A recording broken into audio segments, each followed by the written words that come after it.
Feche os olhos por um instante, respire fundo e volte comigo no tempo. Há mais de 3.000 anos, no coração do deserto, erguia-se um império que desafiava a própria eternidade, o Egito. Sob o sol dourado, o rio Nilo cortava a terra como uma serpente viva, levando vida às margens férteis e alimentando cidades repletas de palácios, templos e mercados. As pirâmides já se erguiam como montanhas de pedra, monumentos imortais que falavam de reis que se julgavam deuses e de um povo que obedecia sem questionar.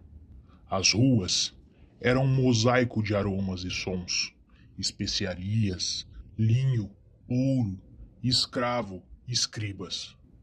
Mercadores negociando em línguas diferentes, sacerdotes em trajes brancos entoando cânticos ao amanhecer, e soldados marchando com precisão pelas avenidas largas.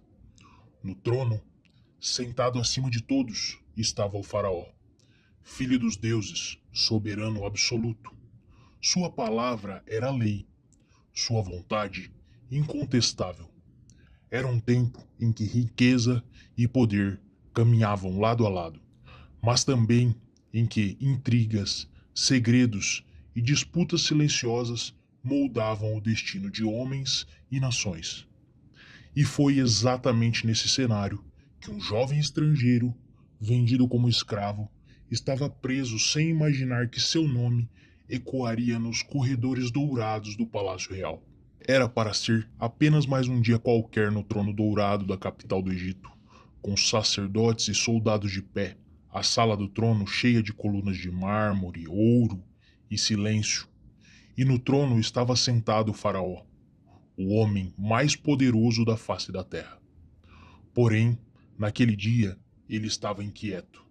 Teve 2 sonhos estranhos na noite que se passou, e ninguém consegue interpretar.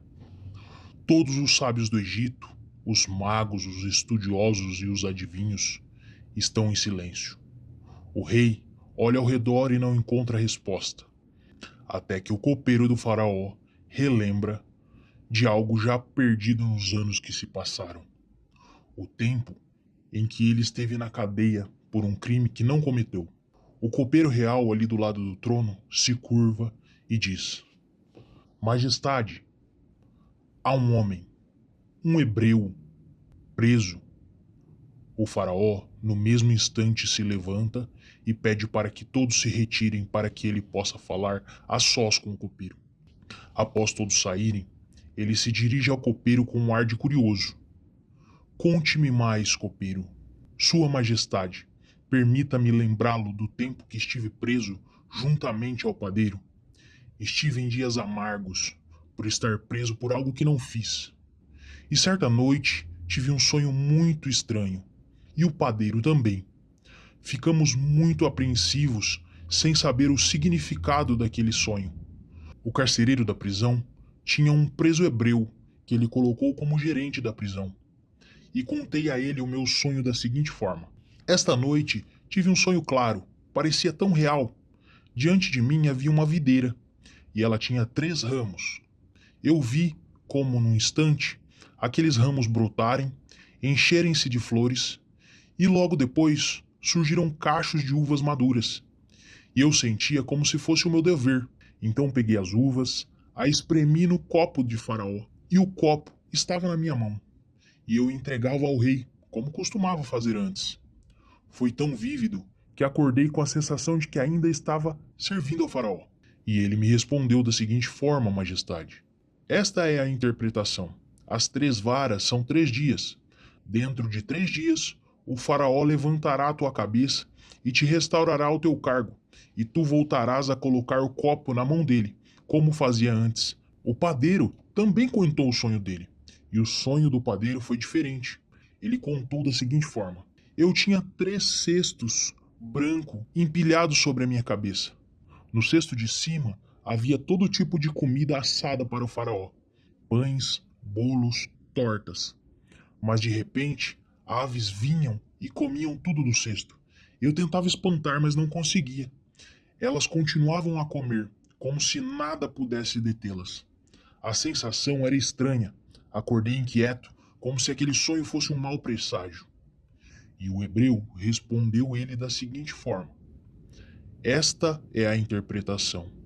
As 3 cestas são 3 dias.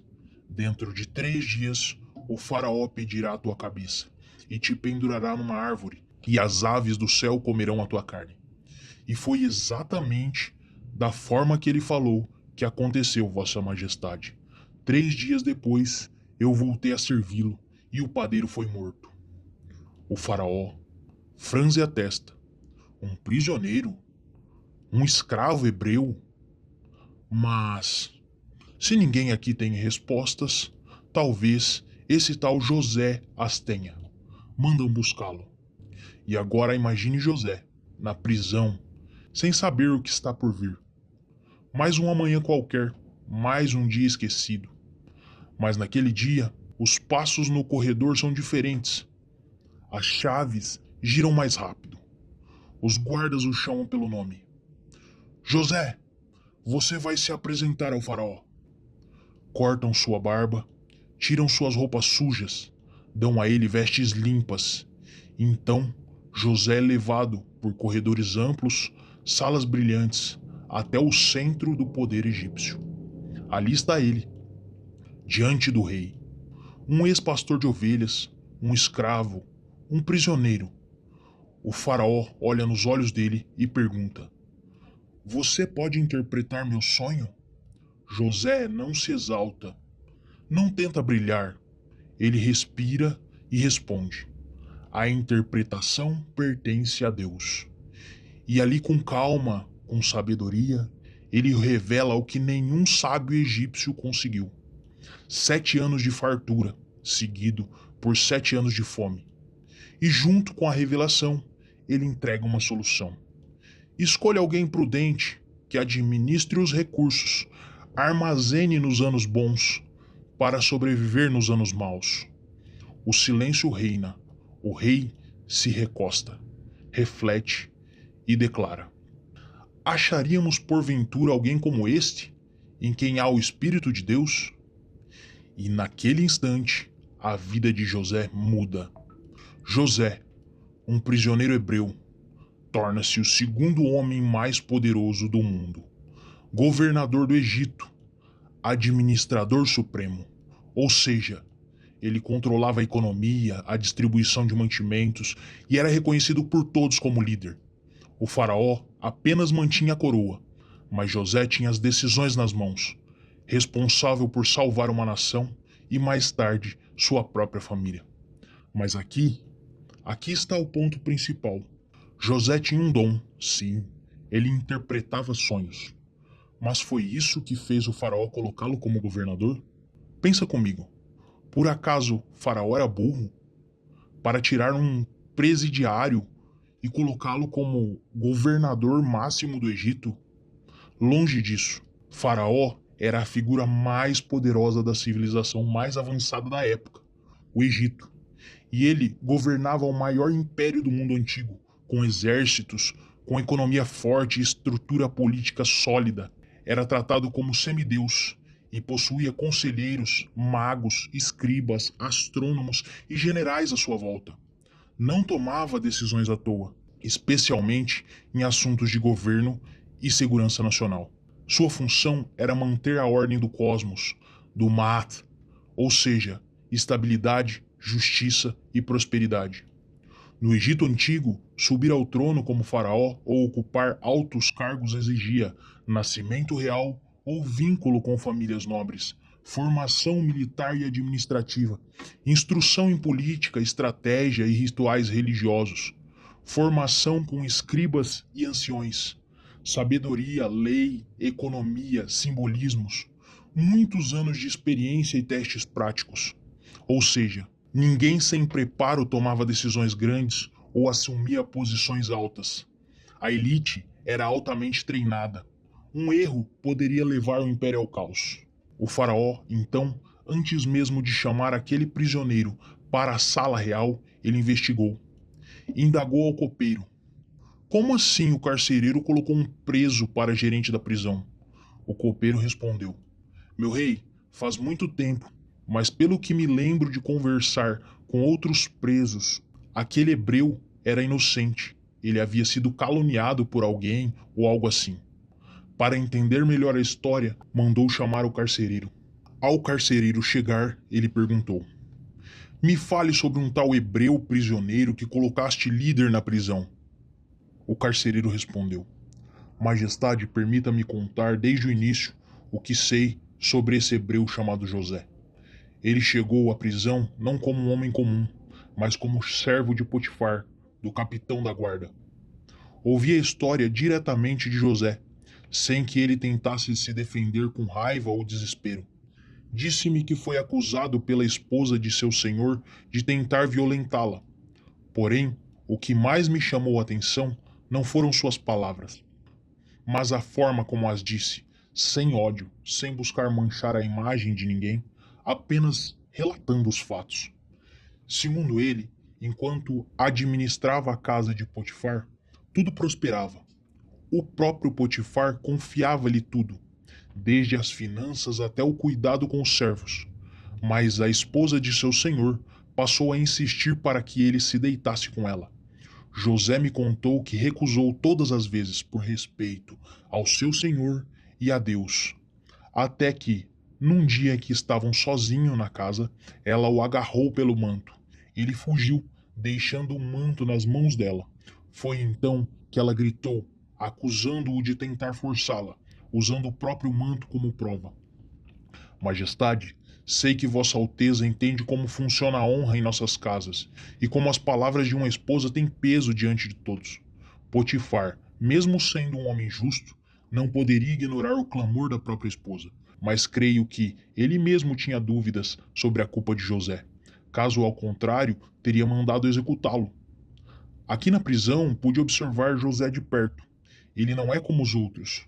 Nunca ouvi tramando, reclamando ou tentando manipular alguém. Pelo contrário, serve a todos. Ouvia cada prisioneiro com paciência e agia com sabedoria até nos pequenos detalhes. Não demorou para que eu colocasse responsável por toda a administração do cárcere, porque tudo que ele tocava prosperava e trazia ordem. Se as acusações fossem verdadeiras, Majestade, creio que, nesse tempo todo de convívio que ele esteve sobre as minhas ordens, sua conduta já teria mostrado sinais de malícia ou mentira, mas vi apenas integridade. Por isso, diante de ti posso afirmar: José não é apenas inocente, mas é um homem em que se pode confiar até a vida e o reino. Após ouvir aquilo, o faraó mandou chamar também Potifar e perguntou: Potifar, sente-se diante de mim. Quero que fale com sinceridade. Esse homem hebreu, José, que está no cárcere e esteve antes sobre a sua autoridade, diga-me, quem era ele antes de cair nessa prisão? Como ele administrava a sua casa? E sobre as acusações que o levaram ao cárcere, fale-me exatamente o que ouviu e o que viu, o que sabe sobre a conduta dele com sua esposa. Porque, sendo seu servo, foi colocado apenas no cárcere e não recebeu punição maior por tamanho delito. Não me esconda nada, Potifar. Quero saber se, nas mãos dele, sua casa prosperou. Quero entender se, por trás das palavras da acusação, havia algo a mais. José é um homem que merece confiança? É alguém capaz de guardar não apenas riquezas, mas vidas? Olhe-me nos olhos e diga: se dependesse apenas de você, confiaria novamente a José tudo o que tem? Potifar, envergonhado e proibido de mentir para o faraó sob pena de morte, respondeu: Majestade, lembro-me claramente do dia em que José entrou na minha casa pela primeira vez. Ele veio do mercado de escravos, trazido por mercadores ismaelitas. Diziam que havia sido retirado da sua terra contra sua vontade e vendido como servo. O que me chamou a atenção desde o início foi a postura dele. Não olhava para o chão como quem está derrotado, nem para o alto como quem é soberbo. Olhava diretamente, mas com respeito. Decidi comprá-lo porque vi nele algo raro, inteligência nos olhos e firmeza nos gestos. Logo nos primeiros dias, percebi que José aprendia rápido e compreendia ordens antes mesmo de terminarem de ser dadas. No início, confiava-lhe tarefas simples: organizar os armazéns, controlar a entrada e saída de mantimentos e supervisionar os servos. Mas algo notável aconteceu, Majestade. Tudo o que estava sobre os cuidados dele prosperava. As contas fechavam, as colheitas eram bem guardadas, os negócios rendiam mais e até a atmosfera da minha casa parecia diferente. Aos poucos, vi que José não apenas executava, mas melhorava cada processo. Então tomei uma decisão ousada. Coloquei-o como administrador de toda a minha casa. Nenhum bem eu retinha de seu conhecimento. Foi de fato a época de maior prosperidade que já vivi. Meus campos floresceram, meus servos estavam mais disciplinados e até meus negócios externos foram beneficiados por sua gestão. Eu, Potifar, capitão da guarda de Vossa Majestade, posso dizer que nunca tive administrador tão eficiente e leal. Quanto ao incidente que o trouxe à prisão, foi um dia de grande amargura para mim. Me deparei com uma acusação grave. Minha esposa veio até mim transtornada, afirmando que José havia tentado violentá-la. Majestade, confesso, por mais que eu quisesse proteger a honra da minha casa, algo nessa história nunca se encaixou. Conheço José e também conheço minha esposa. Não posso dizer que não amo minha mulher, mas ao longo dos anos houve momentos em que ouvi rumores, discretos, velados, de que ela poderia ter buscado atenção fora do casamento. Nunca tive provas, e por posição e dever, escolhi ignorar. Ainda assim, quando ela apresentou as vestes de José como evidência, eu me vi diante de um dilema impossível: acreditar no servo que administrava tudo com retidão ou na esposa que carregava meu nome. Minha posição como oficial de Vossa Majestade não me permitia questionar publicamente a palavra dela sem provas. Então, para proteger a aparência de honra da minha casa, mandei José à prisão. Se Vossa Majestade me permite dizer, se eu realmente acreditasse que ele havia cometido tamanha afronta, ele não estaria vivo para ser julgado. Mas a situação exigia que eu tomasse uma medida visível. Por isso, enviei-o à prisão real, sob os cuidados do carcereiro. E ouvi tempos depois que até na prisão José prosperava e que o próprio carcereiro confiou-lhe a administração de tudo. Isso apenas confirmou o que eu sempre soube, que esse homem tem uma conduta irrepreensível. Se me perguntardes se confiaria novamente tudo o que tenho a José, respondo: sim, majestade, sem hesitar. Então o rei ouviu, analisou e percebeu: esse homem não tem apenas um dom, ele tem algo maior, ele tem conduta. José era o mesmo em qualquer lugar. No campo, ele servia. Na casa de Potifar, ele administrava. Na prisão, ele organizava. E diante do rei, ele honrava. E agora me escute com atenção. Talvez você, que está ouvindo, tenha um dom. Você canta, você lidera, você cria, você serve. Mas seu dom não te sustenta. Seu dom pode abrir uma porta, pode te dar uma chance, pode chamar a atenção por um momento, mas é tua conduta que vai te manter no lugar da promessa. Se José fosse arrogante, se ele fosse impulsivo, se tivesse se revoltado, nada disso teria acontecido. Mas ele foi fiel, firme, consistente. Mesmo preso, ele viveu como quem cria. Mesmo injustiçado, ele serviu como quem via propósito. Mesmo esquecido, ele se preparava como quem sabia que Deus não esquece. Às vezes, a tua promoção não está atrasada.